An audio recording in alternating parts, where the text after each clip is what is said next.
नमस्कार दोस्तों, भक्ति श्लोक चैनल में आपका स्वागत है।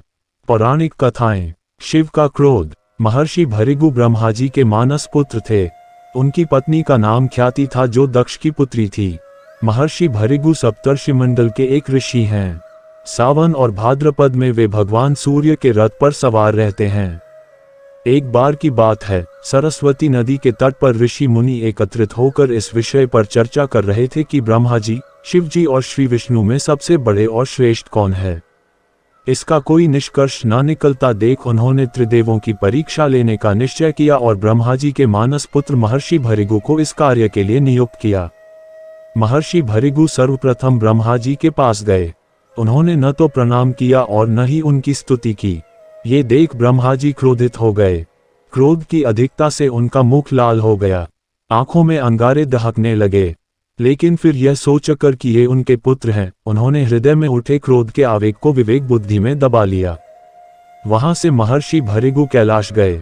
देवाधिदेव भगवान महादेव ने देखा कि भृगु आ रहे हैं तो वे प्रसन्न होकर अपने आसन से उठे और उनका आलिंगन करने के लिए भुजाएं फैला दी। किंतु उनकी परीक्षा लेने के लिए भृगु मुनि उनका आलिंगन अस्वीकार करते हुए बोले, महादेव, आप सदा वेदों और धर्म की मर्यादा का उल्लंघन करते हैं। दुष्टों और पापियों को आप जो वरदान देते हैं उनसे सृष्टि पर भयंकर संकट आ जाता है। इसलिए मैं आपका आलिंगन कदापि नहीं करूंगा।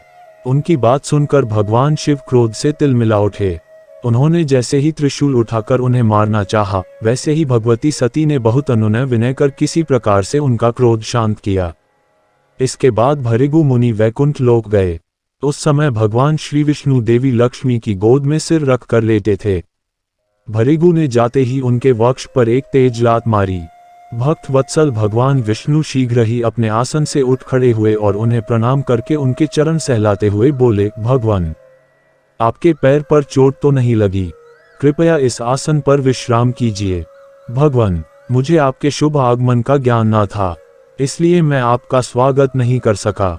आपके चरणों का स्पर्श तीर्थों को पवित्र करने वाला है। आपके चरणों के स्पर्श से आज मैं धन्य हो गया।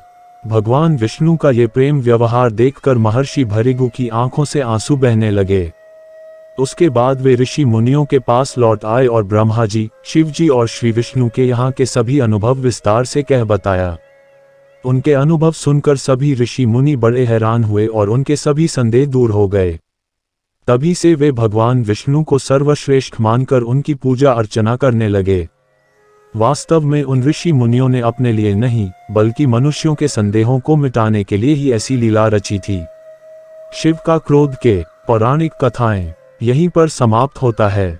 भारतीय पौराणिक इतिहास के कुछ अनसुने तथ्य एवं रोचक जानकारी जानने के लिए अंत तक बने रहें और नेक्स्ट भाग देखने के लिए सब्सक्राइब करें हमारे चैनल को।